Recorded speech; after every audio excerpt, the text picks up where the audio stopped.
DV live radio, आपकी आवाज। खबरें आज की। नमस्कार, मैं हूं सर्वमित्रा सुरजन। बिहार में पुलिस पर हमले की घटनाएं और बढ़ी। कानून व्यवस्था के साथ साथ पुलिसकर्मियों की हिफाजत के मामले में भी घिरी एनडीए सरकार। महाराष्ट्र में महायुति सरकार में मंत्री माणिकराव कोकाटे की सजा पर नासिक सेशन कोर्ट के स्टे से नया विवाद। विपक्ष ने उठाए गंभीर सवाल। केंद्रीय मंत्री नितिन गडकरी ने जाति की राजनीति पर दिया बड़ा बयान। कहा, जो करेगा जात की बात उसे मारूंगा लात। मुझे मेरे मित्रों ने कहा कि ये कहकर तुमने बड़ा नुकसान किया है, मतलब जो होगा सो होगा। अगर चुनाव जीतता नहीं तो आदमी मरता थोड़ी है, पर मैं अपने उसूलों के साथ इस पर कायम रहूंगा। पाकिस्तान में बलूच लिबरेशन आर्मी ने किया एक और घातक हमला। पाक नेशनल असेंबली में बीएलए की ताकत पर जताई गई चिंता।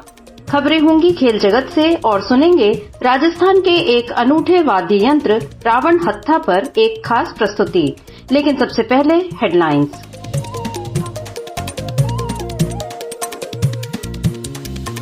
हेडलाइंस के साथ मैं हूं अतुल सिन्हा। लेक्स फ्रीडमैन को पीएम मोदी ने दिया 3 घंटे का लंबा इंटरव्यू। पॉडकास्ट के दौरान मोदी ने कहा, पाकिस्तान नहीं चाहता शांति, उसे प्रॉक्सी वार पर भरोसा। हमने नवाज शरीफ को बुलाया, फिर भी हमारे साथ धोखा किया पाकिस्तान ने। गृह मंत्री अमित शाह का दावा, असम के बोडो इलाकों में शांति, युवाओं ने बंदूक छोड़कर थाम लिया तिरंगा। बोडो युवाओं से ओलंपिक की तैयारी करने की अपील की।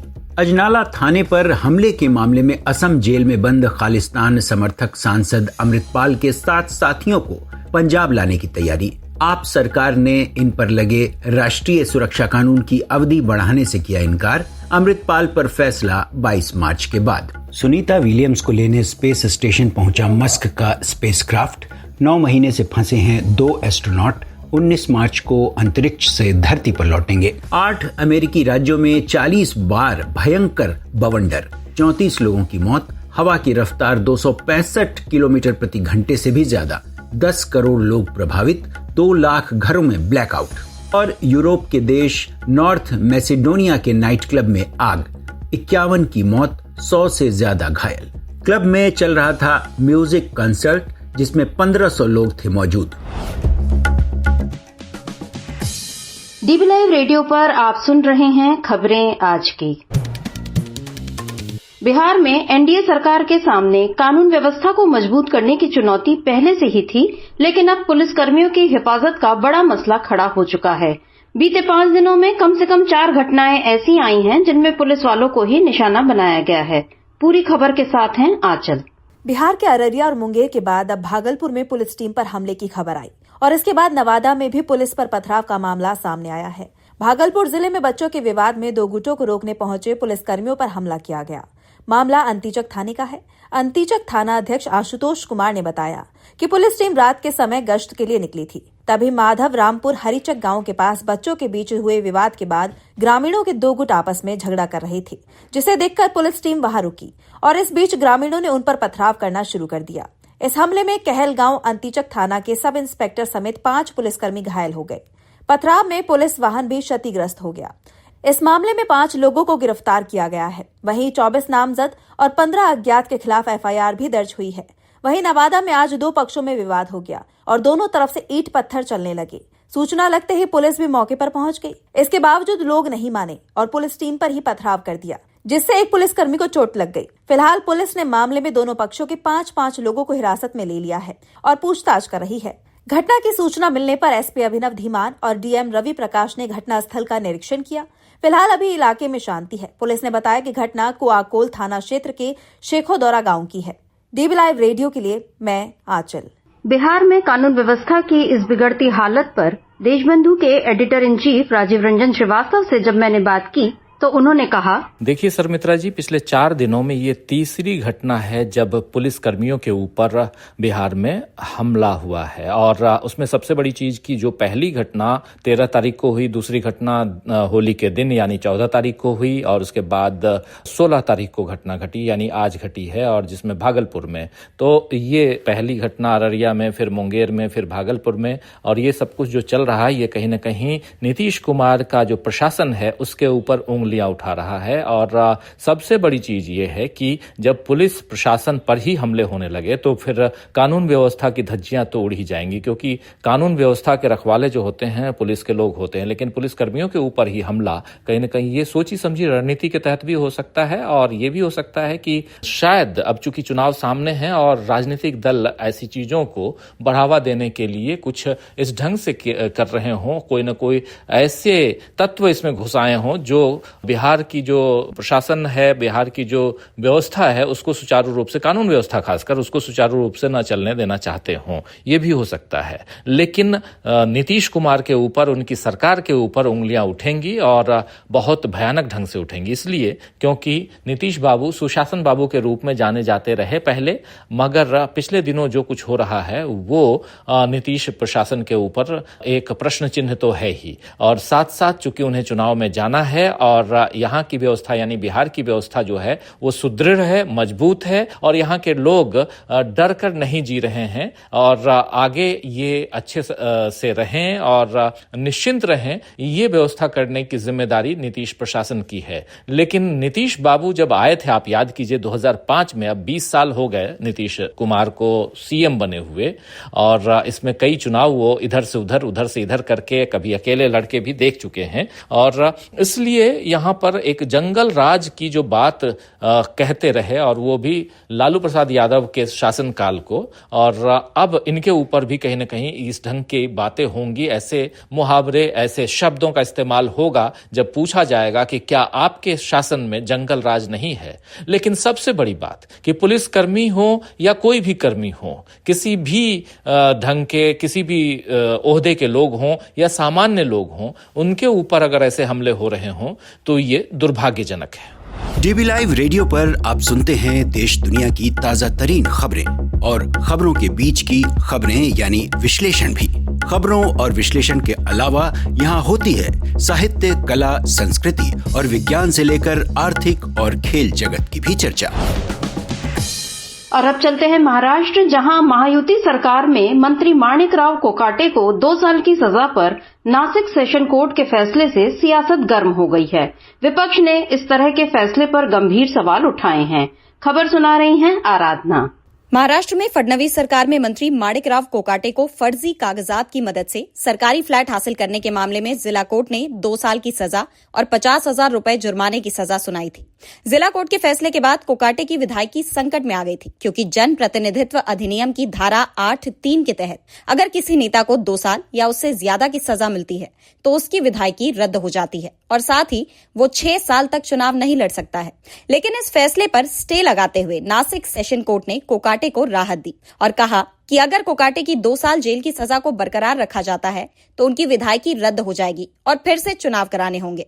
इससे सरकार का पैसा खर्च होगा जो वास्तव में जनता का है। कोर्ट ने यह भी कहा कि अगर बाद में कोकाटे की अपील सफल होती है तो भी उनकी विधायकी और मंत्री पद की बहाली संभव नहीं होगी, जिससे उन्हें बड़ा नुकसान होगा। अपने फैसले में इन टिप्पणियों के साथ नासिक कोर्ट ने कोकाटे की सजा पर स्टे लगा दिया है। लेकिन इससे अब महायुति सरकार की मुश्किल बढ़ गई है, क्योंकि अब विपक्ष ने इस पर सवाल उठाए हैं। कांग्रेस नेता विजय वडेट्टीवार ने कहा कि कोर्ट की ये दलील हास्यास्पद है। कोर्ट अगर इस तरह की दलील देगा तो लोग न्याय के लिए किसके पास जाएंगे।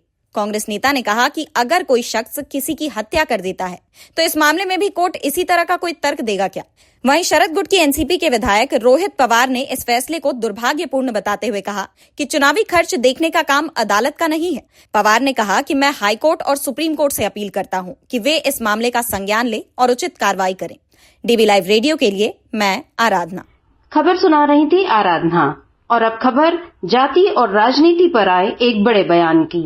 केंद्रीय मंत्री नितिन गडकरी ने नागपुर में एक दीक्षांत समारोह में जाति की राजनीति को पूरी तरह से खारिज करते हुए एक ऐसा बयान दिया है जिसके कई सियासी मायने निकाले जा रहे हैं। पूरी खबर सुना रही हैं आंचल। केंद्रीय मंत्री नितिन गडकरी अपने बेबाक बयान के लिए अक्सर सुर्खियों में रहते हैं। अब उनका एक और बयान आया है जिसमें उन्होंने अल्पसंख्यकों पर बड़ी बात कही, साथ ही जाति की राजनीति पर कहा कि वो अपने सिद्धांतों पर कायम रहेंगे, फिर चाहे वो चुनाव में हार क्यों न जाए या फिर उन्हें मंत्री पद गंवाना पड़े, लेकिन कभी समझौता नहीं करेंगे। गडकरी ये भी कहते नजर आए कि जो करेगा जात की बात उसको मारूंगा कस के लात। नितिन गडकरी ने कहा, मैं तो राजनीति में हूँ, यहाँ तो बहुत बातें चलती है, तो मैंने कहा नहीं, जो मैं मेरे हिसाब से चलूंगा, जिसको देना वोट देगा, नहीं देगा वो नहीं देगा।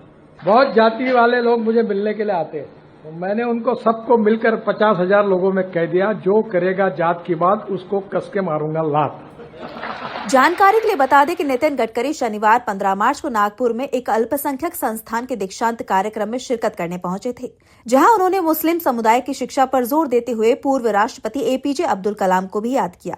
गडकरी ने कहा कि मुस्लिम समाज में 5 ही धंधे सबसे लोकप्रिय हुए हैं: चाय की टपरी, पान ठेला, कबाड़ी की दुकान, ट्रक ड्राइवर और क्लीनर।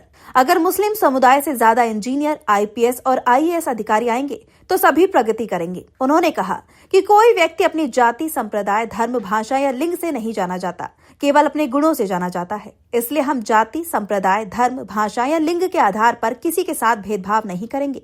गडकरी ने तो सिरे से जाति की राजनीति को नकार दिया है, लेकिन सवाल उठने लगे हैं कि क्या ये जाति जनगणना से बचने की बीजेपी की कोई नई रणनीति है, या फिर बीजेपी के भीतर ही नरेंद्र मोदी के खिलाफ आवाज उठने लगी है, क्योंकि मोदी एक तरफ कपड़ों से पहचानने की बात भी करते हैं और दूसरी तरफ खुद को ओबीसी बताकर पिछड़ों के कल्याण का दावा भी करते हैं। डीबी लाइव रेडियो के लिए मैं आंचल। खबर सुना रही थी आंचल। आप सुन रहे हैं डीबी लाइव रेडियो, आपकी आवाज। और अब खबर अंतर्राष्ट्रीय जगत से। पाकिस्तान के बलूचिस्तान में प्रतिबंधित बलूच लिबरेशन आर्मी के हमले सरकार के लिए बड़ी चुनौती बन गए हैं। हाल ही में ट्रेन अपहरण की घटना के बाद अब बस पर बीएलए ने हमला किया है। खबर सुना रही हैं आराधना। बलूच लिबरेशन आर्मी यानी बीएलए ने एक बार फिर पाकिस्तान को दहला दिया है। ट्रेन के अपहरण के बाद अब बीएलए ने एक बस में भीषण धमाका किया है। पाकिस्तानी अधिकारियों ने बताया है कि बलूचिस्तान के नोशकी जिले में राष्ट्रीय राजमार्ग पर एफसी काफिले के पास हुए विस्फोट में फ्रंटियर कोर यानी एफसी के 7 जवान मारे गए हैं और कम से कम 12 घायल हो गए हैं। हालांकि बीएलए कहीं ज्यादा जवानों के मारे जाने का दावा कर रहा है।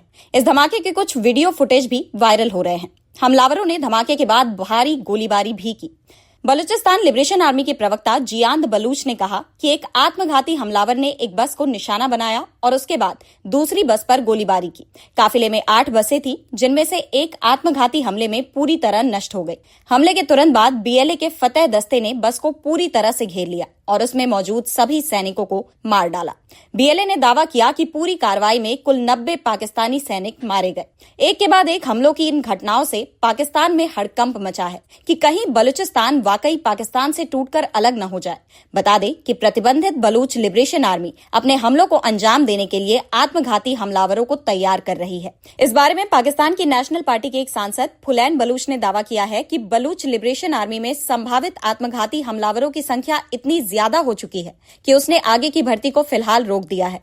नेशनल असेंबली में बोलते हुए सांसद फुलैन बलूच ने चेतावनी दी कि बलूचिस्तान में सुरक्षा की स्थिति इतनी खराब हो गई है कि निर्वाचित प्रतिनिधि अब अपने निर्वाचन क्षेत्रों में सुरक्षित रूप से नहीं जा सकते। उन्होंने कहा कि स्थानीय प्रतिनिधियों को सशक्त बनाने और क्षेत्र के लंबे समय से चले आ रहे मुद्दों को हल करने के लिए वास्तविक चुनाव करवाना काफी ज्यादा जरूरी है। उन्होंने ये भी कहा कि मुख्यमंत्री सरफराज बुगती कानून और व्यवस्था को बहाल करने के लिए अकेले जिम्मेदार नहीं है। ये एक सामूहिक समस्या है जिसके लिए व्यापक समाधान तलाशने की जरूरत है। डीबी लाइव रेडियो के लिए मैं आराधना। आप सुन रहे हैं डीबी लाइव रेडियो, आपकी आवाज। और अब खेल की खबरें लेकर आए हैं यश त्रिवेदी।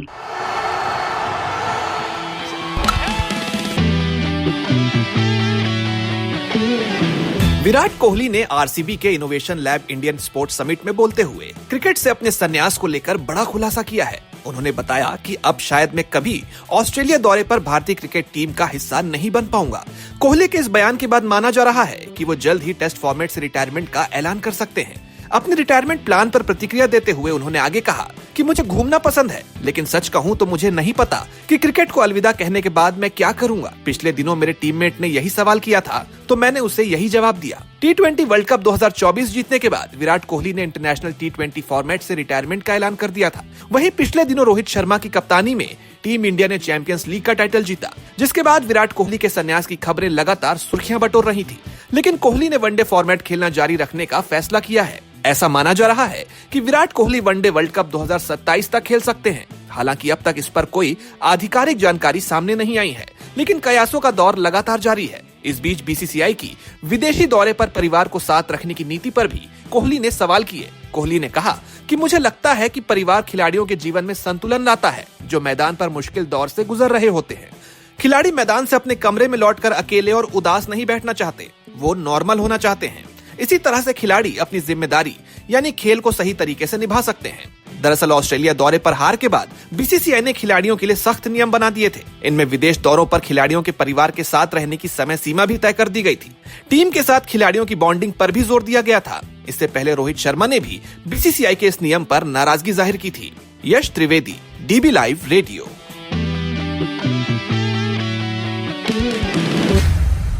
अब वक्त हो चला है आज की खास रिपोर्ट का।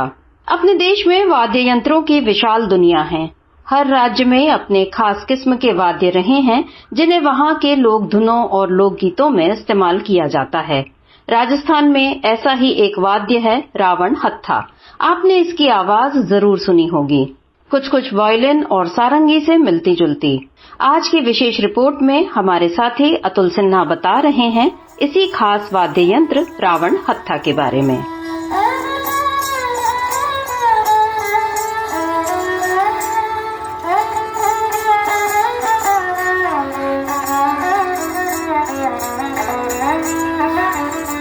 ये मधुर आवाज आपने जरूर सुनी होगी। उर्जा काले कावा तेरे मुँह विच खंडपावा जैसे चर्चित गीत के अलावा फिल्म गदर में इस वाद्य का खूब इस्तेमाल हुआ है। ये वाद्य है रावण हत्था। गदर का ये गीत हो या फिर मेरे रश्के कमर जैसा लोकप्रिय गीत, राजस्थान के लोक कलाकार आपको रावण हत्था पर अक्सर ये गीत बजाते मिल जाएंगे। कोई भी वाद्य बेशक फिल्मी गीतों में इस्तेमाल के बाद ज्यादा लोकप्रिय होता हो, लेकिन अपने देश में हर वाद्य की अपनी कहानी है। इसकी खास आवाज है और बजाने की कला है।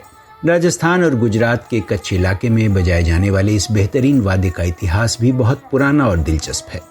वायलिन की उत्पत्ति भी इसी वाद्य से मानी जाती है और सारंगी भी कहीं न कहीं रावण हत्थे का एक बड़ा रूप है। जाहिर है इसकी आवाज की मिठास इन्हीं वाद्यों से मिलती जुलती है, लेकिन तासीर एकदम अलग। लगता है मानो आप राजस्थान के रेगिस्तान में बैठे हैं और आपको ये आवाज किसी दूसरी दुनिया में ले जा रही है। आमतौर पर रावण हत्था पश्चिमी राजस्थान में बजाया जाता है। इसमें 9 तार होते हैं और इसकी धनुषाकार गज में भी 5-6 तार होते हैं। आमतौर पर ये तार घोड़े की पूंछ के बाल के होते हैं। वक्त के साथ इसमें भी कई बदलाव हुए और स्थानीय कलाकार इसे अपनी अपनी तरह से बनाने लगे। रावण हत्था का निचला हिस्सा यानी जहां से आवाज निकलकर एक खास धुन में तब्दील होती है, वह एक लौकी या एक नारियल का खोल या फिर एक खुदी हुई गोल और खोखली लकड़ी का टुकड़ा हो सकता है। इसे बांस या लकड़ी के आकार से जोड़ा जाता है। इसके ऊपर 4 तार होते हैं और इसे बनाने के बाद मचान पर लटकाया जाता है। पौराणिक कथाओं को माने तो यह रावण का प्रिय वाद्य यंत्र था और वह इसे अपने इष्टदेव शिव को खुश करने के लिए बजाया करता था। कुछ लोग कहते हैं कि रावण युग का अंत करके जब राम वापस लौट रहे थे तो वहां से लक्ष्मण या हनुमान यह यंत्र अपने साथ ले आए थे। उदयपुर में रावण हत्था बजाने वाले इस कलाकार ने बताया कि कैसे रावण हत्था भारत आया। ये रावण हत्था है, ये इसने रावण ने आपके हाथ से बनाया था शंकर भगवान को खुश करने के लिए। फिर क्या हुआ, वो तो खुश हो गए, रावण ने लंका मेल दिया था, तब लंका चली थी, श्री राम ने युद्ध करा था। उसके बाद में वो तो रावण चला गया और वो ये रह गया, तो लक्ष्मण जी लेके आ गए। लक्ष्मण जी ये कलयुग में अवतार लेके फिर इसको जो भगत थे उनको बोला था कि आप इनको बजाओ और मेरे को खुश करो। तो जब से हमारी जो जाति वाले हैं, समाज वाले हैं, वो ये साज बजाते हैं।